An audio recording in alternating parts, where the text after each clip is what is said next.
Junio 26, viernes. Feliz día de reposo a todos los que comprenden el verdadero carácter de nuestro Dios y se refleja en su ley de los 10 mandamientos. Sigamos con una reforma, como vemos aquí. Nehemías 13. Continuemos esta profecía que llega hasta el fin, este estudio historicista y esta palabra de Dios que nos sigue dando lecciones de aplicación para nosotros en el día de hoy. Solemne y públicamente el pueblo de Judá se había entonces comprometido, como vimos ayer en la noche, a obedecer la ley de Dios. Pero cuando por un tiempo dejó de sentirse la influencia de Esdras y Nehemías, muchos se apartaron del Señor. Nehemías había vuelto a Persia durante su ausencia de Jerusalén. Entonces se infiltraron males que amenazaban con pervertir a la nación. No solo penetraron idólatras en la ciudad, sino que contaminaban también con su presencia las mismas dependencias del templo. Primer lección para extraer, amigo, amiga, hermano, hermana, no dependas de un hombre, porque si tu fe se basa en ese hombre, en la iglesia, cuando ese hombre ya no esté a tu lado y te enseñe, entonces tu fe va a flaquear. Primer lección. Sigamos. Mediante alianzas matrimoniales se había creado amistad entre el sumo sacerdote Elisab y Tobías, el amonita, acerbo enemigo de Israel. Como resultado de esta alianza profana, Elisab había permitido a Tobías que ocupase una dependencia del templo hasta entonces utilizada como almacén. Ahora, ¿qué estaba sucediendo aquí? Del año 457 al año 408 antes de Cristo, se llegaba y fulminaba la teocracia judía, llegaba a su cumplimiento la restauración bajo el mando de Esdras primero, luego de Nehemías. Esto sucedió 408 años antes de la encarnación de Cristo, debido a su crueldad y traición de los amonitas, moabitas también para con Israel. Dios había declarado por Moisés que debían mantenérselos para siempre excluidos de la congregación de su pueblo. Esto está en Deuteronomio 23, del 3 al 6. Desafiando estas instrucciones, el sumo sacerdote había sacado las ofrendas del cuarto, la cámara, situada en la casa de Dios, para dar lugar a aquel que representaba una raza proscrita. Antes de seguir, quiero detenerme, querido amigo y hermano Luis Pérez. Lo único que estoy analizando y estudiando y eres invitado es la palabra de Dios. Continuamos con esta hilación historicista. La palabra de Dios y solo la palabra de Dios es la que Jesucristo usó para responder a Satanás. Cuando Satanás le acusaba y cuando sus enemigos acérrimos de Jesús le atacaban, Jesucristo contestaba con un así está escrito. Querido amigo Luis Pérez, ahora mismo seguimos analizando la palabra de Dios solamente, no la tradición estipulada y dejada de una iglesia o por un hombre. No seguimos la tradición, sino solamente la escritura y la escritura sola. Ahora, mi único maestro, querido amigo, es el único ejemplo para seguir, Jesucristo. Él es el único ejemplo digno de seguir. Ahora, sigamos. Debido a la crueldad y a la traición de esos amonitas, se les había prohibido participar en los oficios. Deuteronomio 23 lo había dicho, desafiando esta instrucción. Ahora, entonces, el sumo sacerdote había dado cabida para que estas personas entraran y de una forma mezclarse lo santo con lo inmundo. Cuando Nehemías volvió de Persia, supo de la audaz profanación de lo que había sucedido y tomó prestamente medidas para expulsar al intruso. Declara lo siguiente: dolióme en gran manera y eché todas las alhajas de la casa de Tobías fuera de la cámara y dejé que limpiasen las cámaras e hice volver allí las alhajas de la casa de Dios, las ofrendas, el perfume. Ahora, no solo entonces se había profanado el templo, sino que se había dado una aplicación incorrecta a el uso santo. Esto propendió, esto causó un efecto, esto propendió a desalentar la liberalidad del pueblo, la seriedad, la espiritualidad. Habiendo entonces perdido su celo y fervor, le costaba mucho al pueblo ahora concentrarse al ver de que se había infiltrado algo que Dios había prohibido. Nehemías entonces se puso a corregir esos abusos. Reunió a los que habían abandonado el servicio de la casa de Jehová y los puso en su lugar.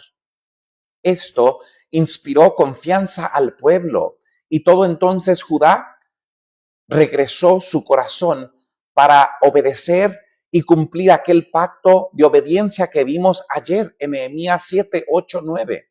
Otro resultado de las relaciones con los idólatras era el desprecio en que se tenía el día de reposo semanal, el del cuarto mandamiento de los 10 mandamientos que Dios dio en piedra. Ese era otro pecado y otro problema. Ahora, aquí hay dos problemas. Había idolatría, es decir, Tobías y los enemigos de Esdras y Nehemías se postraban ante figuras hechas de barro, figuras hechas de piedra, figuras hechas de madera, religiosas. Y eso, postrarnos ante figuras, es quebrar los mandamientos de Dios. Es idolatría y Dios lo condena. En este tiempo de Nehemías había idolatría y se había infiltrado en Judá.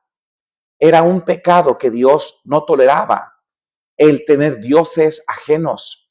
Otro pecado que Dios no toleraba era el que quebrantaban el día de reposo, el que Dios había sellado con su creación y lo había dado a Adán y a Eva antes que los judíos existieran. Esto se encuentra en los primeros capítulos de Génesis. Se distinguía entonces a los israelitas de todas las demás naciones como adoradores de Dios verdadero, porque ellos se les había otorgado la gran luz, verdad, incluyendo la verdad del sello con el cual el Creador había terminado su creación, el día séptimo, el día del reposo. Nehemías entonces comprobó que los mercaderes y traficantes paganos de la comarca venían a Jerusalén y habían inducido a muchos de los israelitas a comerciar en sábado. La Biblia nos dice de que el día de reposo, es decir, el día que empieza en la tarde, hoy, viernes de tarde, que de acuerdo a la Biblia, Génesis, es ya las horas del día de reposo, la cual concluye mañana al atardecer, cuando el sol se oculta, de acuerdo a la Biblia. Entonces Nehemías se da cuenta de que permiten mercaderes entrar en el día de reposo, en el día séptimo, no en el día del sol, no en el día del Sunday, no en el día del domingo, no, sino en el día que el Creador estipuló para adoración, el día séptimo, el día de reposo bíblico, que se lo dio no solo a los judíos, sino a Adán y a Eva 2000 años antes que los judíos existieran. Entonces, Nehemías ve que mercaderes entran, venden en sábado, compran en sábado. Ese sábado entonces acarreaba ganado, mercadería, asnos, traían carga, higos, de toda suerte, carga, traían a Jerusalén en el día de reposo. También estaban entonces en la ciudad tiros, que traían pescado y mercadería y vendían en sábado a los hijos de Judá. Este era un pecado ante los ojos de Dios. Estas condiciones podrían haberse evitado si los gobernantes hubiesen ejercido su autoridad y no permitirlo. Pero el deseo de fomentar sus propios intereses los habían inducido a favorecer al pecado. Nehemías los reprendió, les dijo que no, intrépidamente, por haber descuidado su deber. Y su deber de los líderes religiosos en ese caso era no abrir las puertas de la ciudad para comercio en el día de reposo séptimo, en el día del sábado. ¿No hicieron así vuestros padres?, dice Nehemías, y entonces trajo nuestro Dios todo este mal y sobre esta ciudad, y vosotros agregáis ira sobre Israel, profanando el sábado. Luego ordenó que se cerrasen las puertas cuando iba oscureciendo antes del sábado, es decir, de viernes de noche, y que no se volviesen a abrir hasta después del sábado, y teniendo más confianza en sus propios criados que en aquellos a quienes pudieran designar los magistrados de Jerusalén, los puso al lado de las puertas para que entonces hiciesen cumplir sus órdenes. ¿Qué está haciendo Nehemías?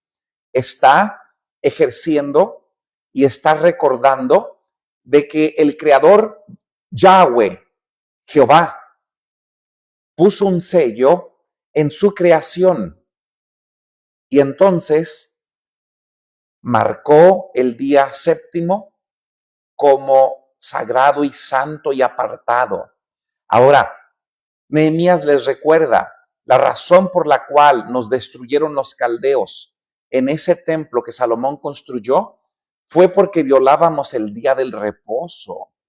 Ese sábado, día de reposo, no era el sábado que pertenecía a las 7 fiestas judías. Los sábados de las 7 fiestas judías son diferentes. Esos los clavó Jesucristo en la cruz. Colosenses 2, 14 al 17. Esos sábados de las 7 fiestas judías podían caer en un lunes, en un martes, en un jueves. Eran diferentes a el día de reposo que Jehová santificó del cuarto mandamiento dado con su voz de Dios en piedra. Ahora, no queriendo renunciar a su propósito, los negociantes y los que vendían las especies de mercancía en el día de reposo, en el día de sábado, seguimos analizando Nehemías 13, quedáronse fuera de Jerusalén 1 y 2 veces, con la esperanza entonces de tener oportunidad de negociar con la gente de la ciudad o del campo. Nehemías les advirtió que si continuaban haciendo esto serían castigados. Les dijo, ¿por qué os quedáis vosotros delante del muro? Si lo hacéis otra vez, os echaré mano. Desde entonces no vinieron en el día de reposo. También ordenó a los levitas que guardasen las puertas, pues sabía que serían respetados de la gente común y además por el hecho de que estaban estrechamente relacionados con el servicio de Dios. Era entonces razonable esperar de ellos que fuesen más celosos para imponer la obediencia de la ley, no de la ley mosaica, no de la ley ritual, no de la ley ceremonial. Esa terminó, era sombra, fue clavada en la cruz. Colosenses 2, 14, 17 al 17. Sino de la ley de Dios, dada por Dios, no por Moisés, dada con el dedo, escrita por Dios, el cuarto mandamiento del día de reposo de los 10 mandamientos. Ahora, esta no era la ley mosaica, esta era la ley de Dios. Luego, Nehemías dedicó su atención al peligro. Hago un paréntesis para todos, si alguien aquí entra por primera vez. Somos salvos solamente por la gracia. Estamos bajo la gracia y gloria a Dios por eso. Sí. Lo único que a mí me revela mi pecado es los 10 mandamientos de Dios. Son un espejo. Y luego me lleva el Espíritu Santo a arrepentirme de mi pecado que los 10 mandamientos me mostraron. Luego Jesucristo me cubre con su gracia y me perdona. Estamos bajo la gracia solamente. Hago esta aclaración. Entonces, Nehemías les llamó la atención al peligro nuevamente que amenazaba a Israel por causa de los casamientos mixtos y del trato con idólatras. Escribe lo siguiente Nehemías: di asimismo, en aquellos días judíos que habían tomado mujeres de Asdod, amonitas, moabitas, y sus hijos, la mitad hablaban Asdod, y conforme a la lengua de cada pueblo que no sabían hablar judaico. Estas alianzas ilícitas ocasionaban gran confusión en Israel, porque algunos de los que contraían eran hombres de posición encumbrada, es decir, políticos y también religiosos, gobernantes a quienes el pueblo tenía derecho de considerar como consejeros y buenos ejemplos, previendo la ruina que aguardaba a la nación. Si se dejaba subsistir ese mal, Nehemías había razonado fervorosamente con los que lo cometían, se casaban con mundanas o paganas, señalando el caso de Salomón como un ejemplo. Entonces Nehemías les recordó que entre todas las naciones no se había levantado un rey como Salomón, a quien Dios hubiese dado tanta sabiduría, y sin embargo las mujeres idólatras habían apartado de Dios su corazón de Salomón. Otra lección para extraer de nosotros: si tú todavía no te has casado y planeas encontrar novio o novia, pero tú ya crees en tu Dios, crees en el sacrificio de Jesucristo que salva de todo pecado, debes seriamente considerar no hacer lazos matrimoniales con alguien que rechaza abiertamente tu fe. Sigamos. El ejemplo de Salomón, negativo, había corrompido a Israel. Nehemías preguntó severamente: ¿obedeceremos a vosotros para cometer todo este grande mal? ¿No daréis vuestras hijas a sus hijos y no tomaréis a sus hijas para vuestros hijos? Ahora Nehemías les hacía un llamado de atención para que recapacitaran. Cuando les hubo presentado los mandatos y las amenazas de Dios, así como los terribles castigos, Nehemías capítulo 13, seguimos analizándolo. Subsistían 2 pecados de Judá. No habían entendido que habían sido destruidos por estos mismos 2 pecados, por violar el día de reposo santo de Dios, del 4º mandamiento de la ley escrita y dada por Dios. 1. 2. Casarse con personas que no practicaban, creían y eran de la fe de Jehová Dios. Ahora, había caído sobre Israel por esos mismos 2 pecados. Se les había despertado la conciencia y se inició una obra entonces bajo este llamamiento de Nehemías de reforma, que desvió de ellos la ira de Dios y les atrajo su aprobación y bendición.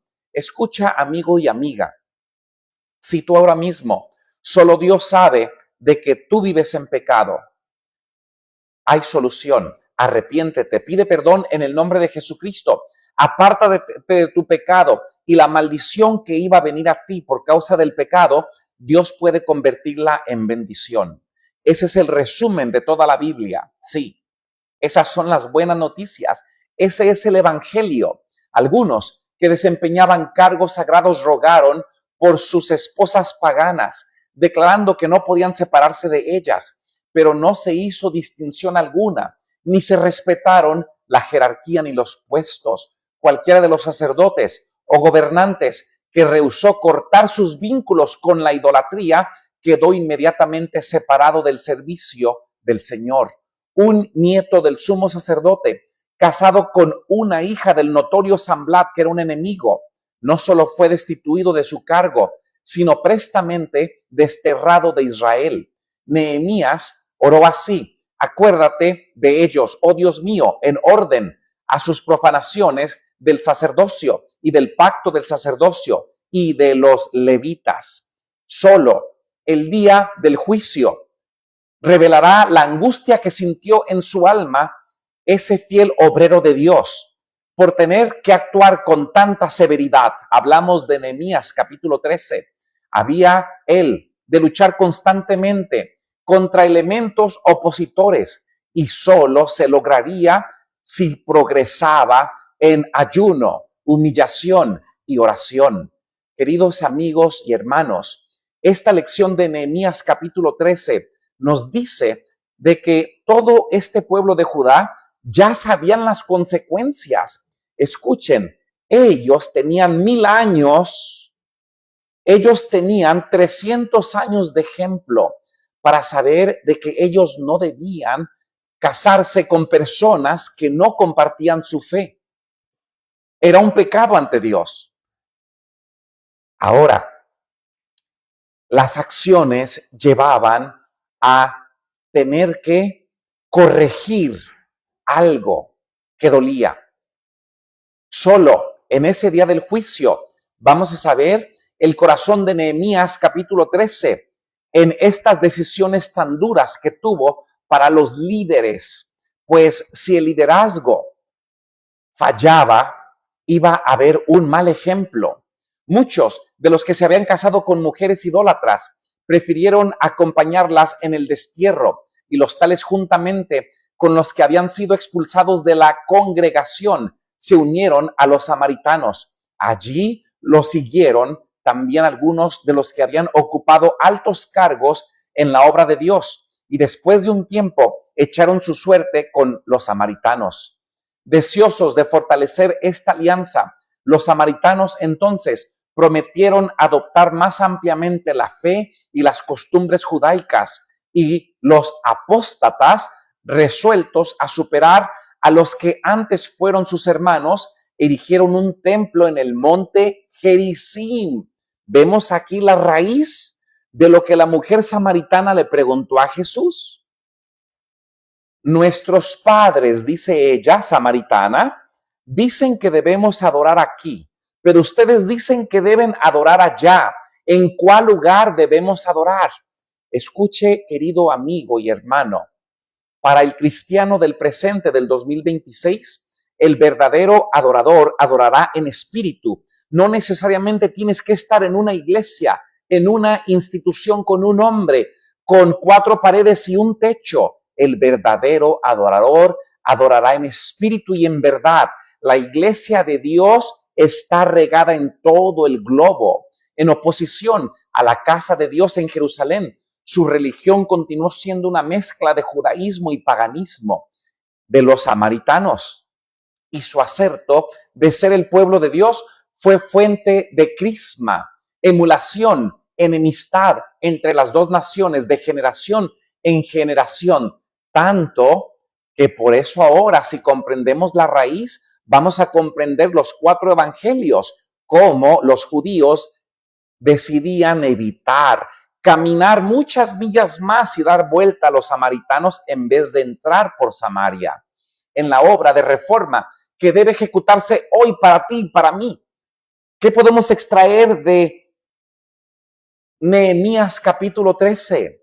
Esta lección tiene que llegar hasta nosotros el día de hoy. Se necesitan hombres y mujeres que, como Esdras y Nehemías, no reconocerán paliativos ni excusas para el pecado, ni reunirán de vindicar el honor de Dios. Aquellos sobre quienes recae el peso de esta obra no callarán cuando vean que se obra mal, ni cubrirán a este pecado con un manto de falsa claridad. Recordarán que Dios no hace acepción de personas y que la severidad del pecado hacia unos pocos puede resultar en misericordia para muchos. Recordarán entonces también que el que reprende el mal debe revelar siempre el espíritu de Cristo. Es decir, el que corrige el mal debe ser el ejemplo. Él no puede sacar la viga de alguien más si tiene una más grande en su ojo. En su obra, Esdras y Nehemías se humillaron delante de Dios, confesaron sus pecados y los del pueblo, Pidieron perdón como si ellos mismos hubiesen sido los culpables. Con paciencia trabajaron, oraron, sufrieron. Los que más entonces dificultaron su obra no fue la franca hostilidad de los paganos como vimos esta semana, sino la oposición secreta de los que se decían ser sus amigos, como vimos ayer, que se vendieron por dinero, quienes al prestar su influencia al servicio del mal, ellos decuplicaban la carga de los siervos de Dios al tener dos caras, al venderse a los enemigos y mentir a Nehemías. ¿Lo recordamos hace 2 noches? Nehemías 6. Esos traidores provenían de los enemigos del Señor, materiales, pero el que está detrás de toda guerra espiritual es Satanás. Estos enemigos carnales querían guerrear contra Judá. Sus malas pasiones y voluntades rebeldes estaban siempre en pugna con los claros requerimientos de Dios. El éxito entonces que acompañó los esfuerzos de Nehemías revela hoy en el presente lo que lograron la oración, la acción enérgica, la fe. Nehemías no era sacerdote, uno. Esdras sí era sacerdote. Nehemías no era sacerdote. Nehemías no era profeta. Nehemías no pretendía el título de nadie. Nehemías fue, ya vimos lo que no fue Nehemías. Nehemías sí fue un reformador suscitado para un tiempo importante. Amigo, amiga, en tu hogar, tú has sido llamada para un tiempo importante. Si tu hogar ahora se desmorona en pedazos, si el mundo ha arrebatado a tus amados, tú has sido como Nehemías llamada a reformar por medio de Dios, usándote a ti, que su Espíritu Santo fluya sobre ti, a reformar tu familia. Igual como Nehemías vino a reformar la familia de Judá. Nehemías no era, lo que ya vimos, sacerdote, pero sí era un reformador. Se propuso poner a su pueblo en armonía con Dios. Inspirado por su gran propósito, Nehemías dedicó a lograrlo, puso toda su energía, puso todo su ser, puso su integridad elevada, inflexible. Él distinguió sus esfuerzos. Él sabía lo que estaba haciendo. Él se suscitó, se llenó de profundo amor a Dios, que animaba él entonces al pueblo. Dios le daba su ánimo a Nehemías. Nehemías le daba ese espíritu de ánimo en la reconstrucción del segundo templo a la teocracia judía. Al notar todo esto, el pueblo entonces estaba dispuesto a seguirlo a donde lo guiaba, pues Nehemías no fue profeta, no fue levita, no fue sacerdote, pero sí fue reformador.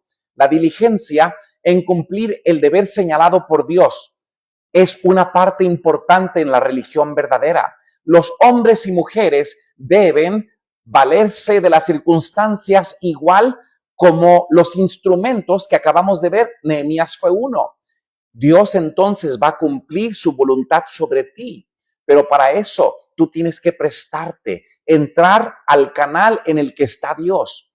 Una acción pronta, decisiva, en el momento apropiado obtendrá gloriosos triunfos y resultados, mientras que la dilación, la negligencia resultarán en fracaso y deshonrarán a Dios. Si los que dirigen la causa de la verdad no manifiestan celo, si son indiferentes e irresolutos, está hablando a los cabezas de hogar, está hablando a los cabezas de la iglesia. Si ellos no toman acción por miedo, si no toman acción por cobardía, la Biblia dice en Apocalipsis que los cobardes no entrarán ni heredarán al cielo, no lo heredarán. Nehemías tuvo que tomar decisiones fuertes, difíciles de digerir. Esa es la característica de un líder. La palabra de Dios abunda entonces en contraste notable y agudo en el presente. Se ve lado a lado el pecado y la santidad. Solamente hay dos caminos. No hay camino medio. para que al considerar a ambos, los dos, la santidad y el pecado, podamos nosotros, tú y yo, rehuir el primero, que es el pecado, y aceptar el segundo, que es la santidad, el estar conectados diariamente por medio de Jesucristo. Las páginas que describen el odio, la falsedad, la traición de Sanballat el enemigo y Tobías describen también la nobleza, la devoción, la abnegación de Esdras y Nehemías. Solo hay dos caminos, solo hay dos tipos de frutos: los frutos del odio que se originaron en Satanás o los frutos del Espíritu Santo que reflejan el carácter de Jesucristo. Se nos deja hoy en el presente libres para copiar a cualquiera de esos dos caminos. Tú lo eliges. Dios no va a guiar tu mano, ni te va a forzar tu intelecto, ni tu libre albedrío, pues el reino de Dios no es tirano. Él te invita a la vida. Todo aquel que no escucha su palabra prefiere la muerte. Según tu preferencia, haber resultados. Si son de vida de pecado, serán resultados terribles. Si son una vida de santidad y estar conectado a Jesucristo, tendrás y seguirás gozando de la vida eterna, de la resurrección, de un cielo nuevo y una tierra nueva. Se nos deja libres para copiar a cualquiera de ellos, según nuestra preferencia. Tú lo decides. Los terribles resultados de los que transgresen, de los que quiebran los mandamientos, los 10 mandamientos de Dios, se ponen en contraste con las bendiciones que resultan de la obediencia. Nosotros mismos debemos decidir si sufriremos los primeros resultados del pecado o si gozaremos las bendiciones de la obediencia a los 10 mandatos. La obra de restauración y reforma que hicieron los desterrados al regresar bajo la dirección de Zorobabel, Esdras, Nehemías, nos presenta un cuadro de restauración no solo de la teocracia judía literal, pero también de tu vida espiritual, que debe realizarse en los días finales. Si estás en los últimos días de tu vida, esta reforma debe realizarse en ti hoy, para que puedas dormir la muerte sin ningún temor. Pero también los días finales, antes de que Jesucristo regrese en poder y gloria, y entonces la gracia se acabará para este mundo. Se hace un llamado para que antes del final de esta tierra, el residuo, el remanente del espiritual Israel, es todo aquel que está en Jesucristo, sea entonces un pueblo fuerte, que no sufra los estragos que Satanás causa por el pecado. Por medio de lo que Dios propone, entonces Él puede traer salvación a tu vida ahora mismo. Fue variado lo que experimentaron estos 3 personajes mientras reedificaban el templo, el muro de Jerusalén y la fuerte oposición que hubo de arrostrarlos. Fueron pasadas las cargas y pesadas también. Ya están todas estas experiencias en el pasado, pero aparte de eso, fueron pesadas. Zorobabel, Esdras, Nehemías, tuvieron ellos que llevar como dirigentes de esa obra. Hoy Dios te ha dado una obra a ti, ser dirigente de tu hogar.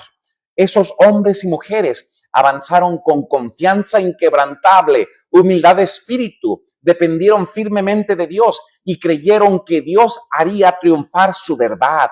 Como el rey Ezequías, Nehemías se llegó a Jehová y no se apartó de él y guardó los mandamientos que Jehová le prescribió y Jehová fue con él. Dice Segunda de Reyes, capítulo 18, versículos 6 y 7. Amigo y amiga, la restauración espiritual de la cual fue símbolo la obra realizada en tiempos de Nehemías se halla esbozada, puesta para ti en estas palabras de Isaías. Dice lo siguiente: edificarán los desiertos antiguos, levantarán los asolamientos primeros, restaurarán las ciudades asoladas, edificarán los de ti, los del desierto antiguo, los cimientos de generación en generación, levantarás, serás llamado reparador de portillos, restaurador de calzadas, para habitar. Isaías 61, versículo 4. Isaías 58, versículo 12. El profeta describe esto que acabamos de decir. Esa restauración Dios la llama y la pide para tu hogar, para tu vida, para tu matrimonio, para tu vida que quizás no tiene orden en este momento. El profeta describe así un pueblo que en tiempos de apartamiento general de la verdad y la justicia procura restablecer principios que son fundamentales en el reino de Dios. Reparan una brecha, dice Isaías, que fue hecha en la ley de Dios, en los 10 mandamientos, o sea, el muro que puso él en derredor de sus escogidos, de su remanente, para protegerlos y para que en la obediencia de sus preceptos de justicia y verdad fueran hallados salvaguardia perpetua. Es decir, de nosotros obedecer los 10 mandatos de Dios, Él nos libra de llanto, de muerte, de sufrimiento. En palabras, de significado inequívoco, el profeta señala la obra específica este profeta, y la veremos en Isaías 58, versículo 13 y 14, lo siguiente: y será entonces para ese pueblo remanente que edifica la muralla, si retrajeres del día de reposo tu pie, de hacer tu voluntad en mi día santo, y al sábado llamares delicia, santo, glorioso de Jehová, y lo venerares, no haciendo tus caminos, ni buscando tu voluntad, ni hablando tus palabras, entonces te deleitarás en Jehová, y yo te haré subir sobre las alturas de la tierra, y te daré de comer de la heredad de Jacob tu padre, porque la boca de Jehová lo ha dicho. En el tiempo del fin ha de ser restaurada toda institución divina. Debe repararse la brecha y portillo que se hizo en la ley de los 10 mandamientos cuando los hombres cambiaron el día de reposo, cuando el papado romano alteró los 10 mandamientos de Dios. Pues estaba profetizado en Daniel capítulo 7, versículo 25, de que este cuerno pequeño, religioso y civil, iba a querer cambiar la ley de Dios. El pueblo remanente de Dios, los que se destacan delante del mundo como reformadores, deben demostrar que los 10 mandamientos de Dios son el fundamento de toda reforma permanente y que el día de reposo del 4º mandamiento, no el reposo de las 7 fiestas que fueron clavadas, el verdadero y único día de reposo del 4º mandamiento de los 10 mandatos de Jehová, deben sustituir tu corazón a la obediencia. Deben pasar de la piedra a tu mente. Dios puede hacer este milagro.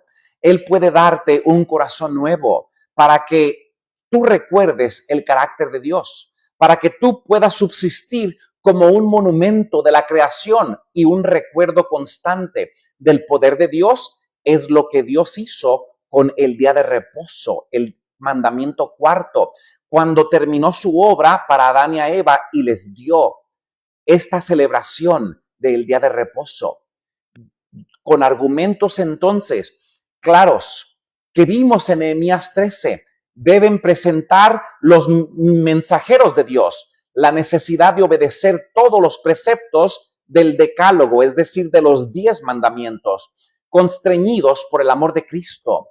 Cooperarán con Él para la edificación de los lugares desiertos. Serán reparadores de portillos, restauradores de calzadas para habitar. Isaías capítulo 58, versículo 12. Oremos. Nuestro Dios y Padre, si es tu voluntad, pido una bendición sobre Susi, sobre Glenda, también sobre Amelia, también por Marit. Si es tu voluntad, danos un corazón nuevo. Permite que tu Santo Espíritu permanezca en nosotros. Danos tus preceptos en nuestro corazón. Permítenos amar tu ley. Permítenos obedecerte por amor a ti. Permítenos ser cubiertos con tu gracia, lo más importante, al ver nuestro pecado en los 10 mandatos que nos dejaste. Lo pedimos en el nombre de Jesucristo. Amén.